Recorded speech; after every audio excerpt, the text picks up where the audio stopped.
kind of look at all the snow this week and just think about 2 years, 3 years from now when you guys have this facility, how exciting is it to see what you guys can be able to do kind of during this ban, and are you kind of already envisioning ways to use that facility when the weather's like this?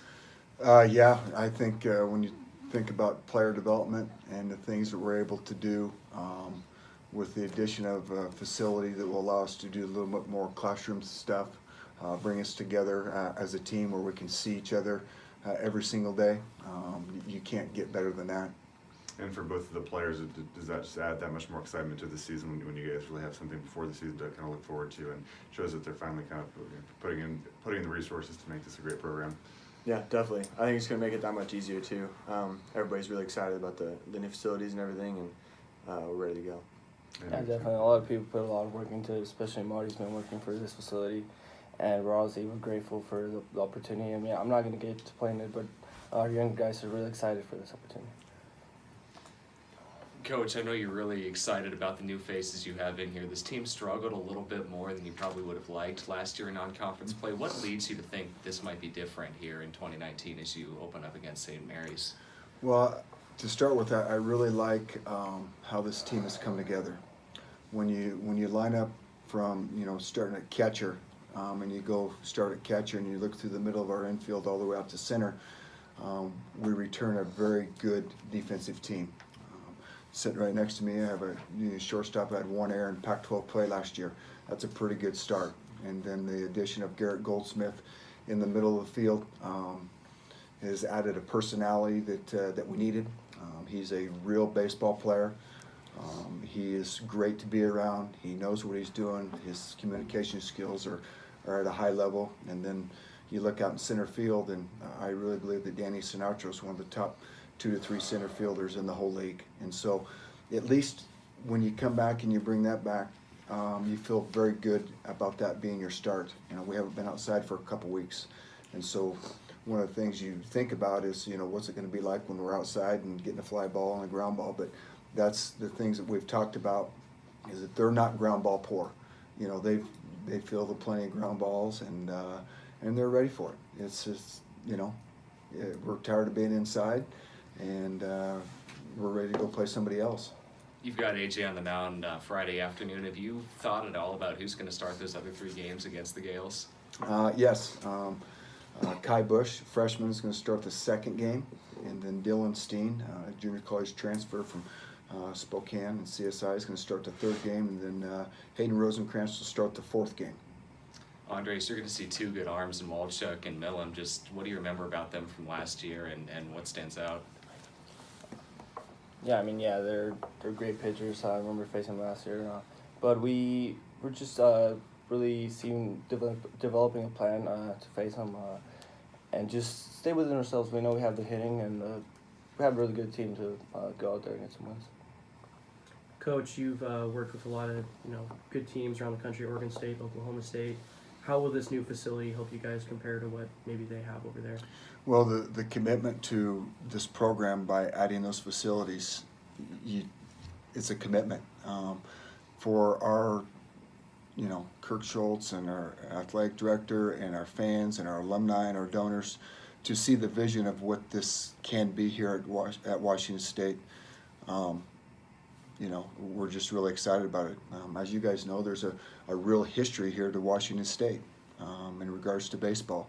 I would argue that there's more history in this sport than there is any other sport. Not to, there just is. And so this facility's been a long time coming. We hope to celebrate every player that's been through here, every coach that's worked on this facility. There are coaches prior to when I got here that helped get this thing going. They need to be thanked for that too. Like Andres and AJ, they probably will not get to play in it. But what's exciting is that they're happy for the next group. And these guys are 2 of them that helped set this in motion so that, they could leave this place better than when they got here and celebrate for the future that's coming in. And Dylan Plew was an important piece last season. How has he grown in the offseason? What do you expect from him this year? Dylan is he's a good baseball player. We've moved Dylan. He's able to play. He started at second base his freshman year, moved to third base last year. We've moved him over to first base this year. And he still has the ability to play all those positions, but we think it's better that Cody Colden, the freshman, will start at third base, and then having Dylan over at first. I think now we've got a plus first baseman playing that position, and he's always had the ability to find a way to get a hit, and so we're planning on leading him off, and keep on right on rolling with him. Oh, one last thing, AJ, how do you feel about the pitching rotation this season? I'm very excited about our rotation, especially because we got a lot of new guys this year. But the most exciting thing about that is everybody seems like they're ready to go right away. There wasn't a whole lot of adjustment period in the fall and even early spring. Especially the freshmen, they seem like they're ready to get on the mound and ready to make a difference right away, and I think that's going to make us very good this year. One thing I'll add to that, when you start talking about, how it feels, how is it going to be any different from the start? When you look at our pitching staff and what we got to face this fall as hitters, that really helped us because we're now face the guys that we're going to face in the spring. When you're getting ready to face a guy like Wolochuk, who's 92 to 95 miles an hour with 2 other pitches, that's tough if you've never been able to prepare that way. And one of the things that this pitching staff's been able to do is prepare us. We've got all velos, right, left, different arm angles, different speeds. Kids that pitch with power, kids that pitch with a little bit pitchability. So I think that will definitely help us. Coach, your ERA last year was 5.66 overall. Who do you want to lean on this year to try to improve that number and help your pitching rotation overall? Well, this is the first guy right here. And I think what I like about our pitching staff this year is that I see a lot more strikes. I see kids who are able to throw second and third pitch for strike or not when they don't need to. I see a balance. We haven't been very consistent in the past 3 years as far as identifying starters and you're the starter the rest of the year. I think we have that opportunity now where we can have some consistency from week to week, not trying to find out, we'll move one guy from the end to a start or start to the middle. I think we've got a pretty good idea of what that's going to look like, and with playing 4 games series early, it'll even give us a better chance to do that. But we've got, can I look over on the right-hand side, Davis Bailey's made tremendous gains. I think our kids feel that when Davis gets in the game, he's going to get some outs. He's a strike thrower. He's able to throw a couple pitches. He's mature. He's been in those battles. Zane Mills, you guys are going to hear his name quite a bit. At a Lincoln High School in Oregon, we think he's going to be very, very good. And Trent Sellers, Connor Barrison, Owen Leonard, who's a transfer from Everett Junior College, gives us a little older look, somebody who started a lot, but right now we see him at the end, not that he couldn't move to the front or middle, but we feel like we can get through 6 innings and be able to match up left, right, power, pitchability better than we ever have. You mentioned a large influx of new faces. How does that change the dynamic of this baseball team? The dynamic? The team chemistry. How the team chemistry is, you'd have to ask these guys, but I think it's the best it's ever been. These guys have done a great job in the classroom. They've taken care of business, outside of baseball, and it's allowed us to be very good on the field. I can't remember a practice this fall where there wasn't energy, there wasn't a will to get better, and it starts with when you have kids like AJ and Andres and Dylan Plou and Robbie Teal and Danny Sinatro. There's some leadership things that get taken care of that the coaches don't have to, and that is a great feeling as a coach. Any questions on the phone line for these guys? Yeah, hey, Coach, this is... Go ahead, Coach, Stephen. This is Stephen Levy with the Daily News. You mentioned a couple of the starters at different positions, and I was wondering if we could kind of go through the positions and maybe mention who you think is going to be at different spots. Starting, I guess, with first base, you mentioned Plu there. Who do you see backing him up? Well, we've got another freshman, Kyle Manzardo, a left-handed hitter out of Lake City who played with Cody Colden on the same team. So I can imagine, Kyle's dad was the coach there. Losing those two guys on the same high school team is pretty tough. But I think Kyle Manzardo will be one of the best hitters to ever come through Washington State. I think he's very good.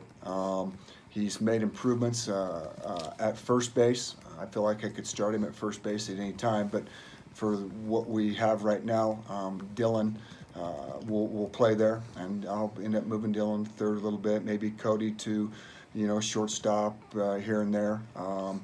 But Jack Smith is also another first baseman that is able to play second, third. He's kind of our super utility person that we work out with all the time. And I look at second base.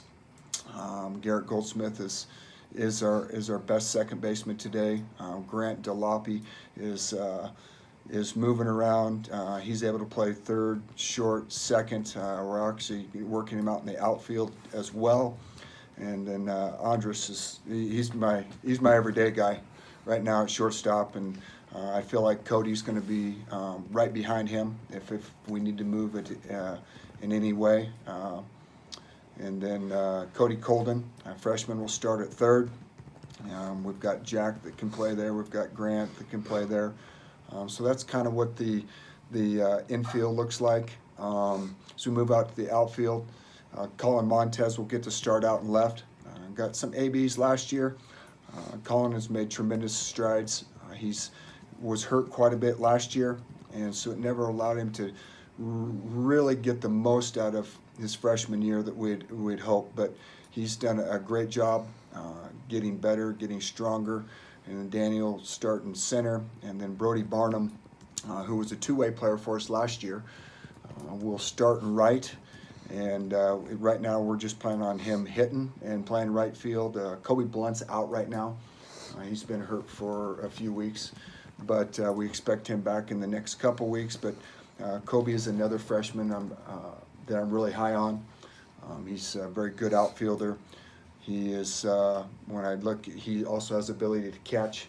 One time we planned on him being our number 2 catcher, but then got hurt. So Anthony Nataro and Bradley Polinsky are backing up there right now. But Kobe has another, a chance to help our team a lot this year as well. And then Robbie Teal will start at catcher. All right. And then, obviously missing a couple players from last year that, we went through with baseball players move around. I was wondering if you could mention what happened to Justin Hare and Mason De La Cruz from last year's squad. Justin Hare was drafted in the 35th round and decided that he would go play pro baseball. And then Mason De La Cruz decided to go to a junior college. Gotcha. And, a question for AJ. How does it feel for you personally to be one of the veterans on that pitching staff now? And what are some areas maybe you personally and as a pitching staff you've hoping to see some strides this year? I'm really excited about this pitching staff. Being an older guy, it was kind of interesting to see the freshmen step in, but again, like I said earlier, they came in ready to go right away, and that was very impressive. So I think that kind of fueled the fall as far as competition goes and everything, and I think it made our pitching staff and our hitters a lot better because of that. So I'm excited to see how they do, because I think we're all kind of ready to face different hitters and different pitchers at this point. So For sure, yes.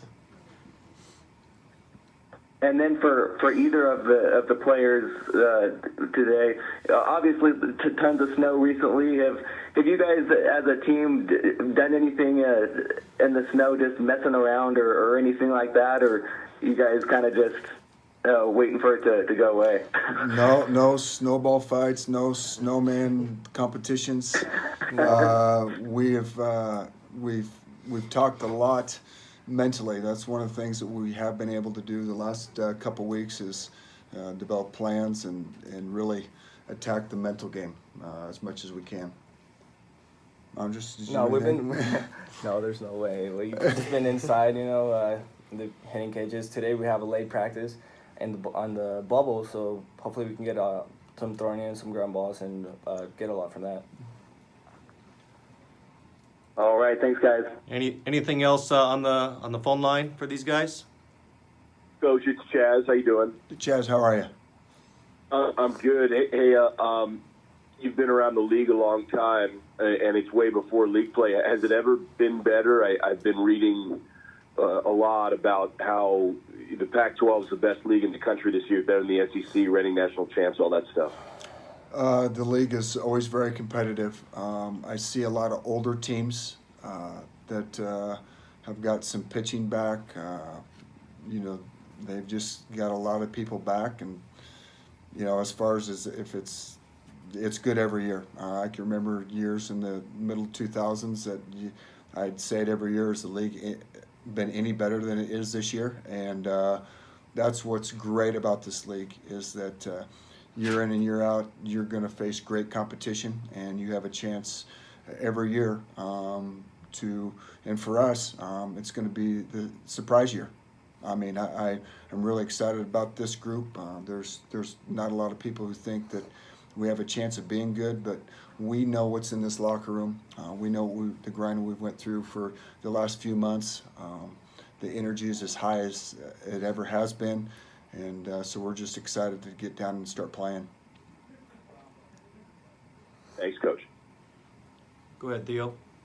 Yeah, for Marty, your son's in the program this year. Obviously, your wife is the director of operations. What's it like to have the whole family involved in this program? And then does baseball talk ever stop when you guys get home? Yeah, oh yeah, it does. And don't forget Jake, the bat boy. He's going to make an announcement at some point. This is probably going to be his last year. He's going to retire. But he'd like to be 1 year with Brandon. Brandon plan on redshirting him this year, and he's made tremendous gains just as regards to his strength. But we've got kids in his spot right now that are going to play a lot more. For me personally, to say that this isn't a dream come true for your son to be playing for you. If he was playing for me on a high school team, that'd be the dream come true. But have an opportunity to be around him every day, I think it's worked out really, really well. I've been around a lot of coach and with sons on the team, and typically it goes very well. Rob Walton and Donnie Walton were together out at Oklahoma State, and Coach Casey and his son Brett were together at Oregon State. It's a great time, and you believe me, he knows that he's got to get better, or somebody else will pass him. Any other questions for these guys? Just going for you, AJ, it's non-conference play just in baseball. I've heard it's one of the best times for a team to bond and come together. This is your third non-conference rodeo, that 2-week trip. What do you like best about this time of the season? Getting things rolling, first of all. Just finally being able to go out there and play a real game against, not our own guys, but being on the road too. Something about being in a hotel room with just the team and everything, and just focusing on baseball for a couple days in a row, and getting after it is really, my favorite part. So. And then Andres, for you, just a lighthearted one. Looks like you're wearing a new white lid there. The social media accounts tease some new uniforms. Are we going to get a chance to see that hat at all this year? And what do you think about the new digs that you guys have?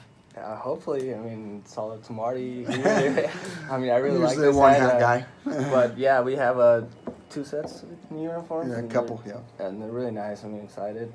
I really wish we could wear them this week, but we're gonna have to wait probably 2 more weeks. Any other questions for these guys? And on the phone line? All right, thanks guys. Good luck this weekend. All right, Appreciate thank it. you.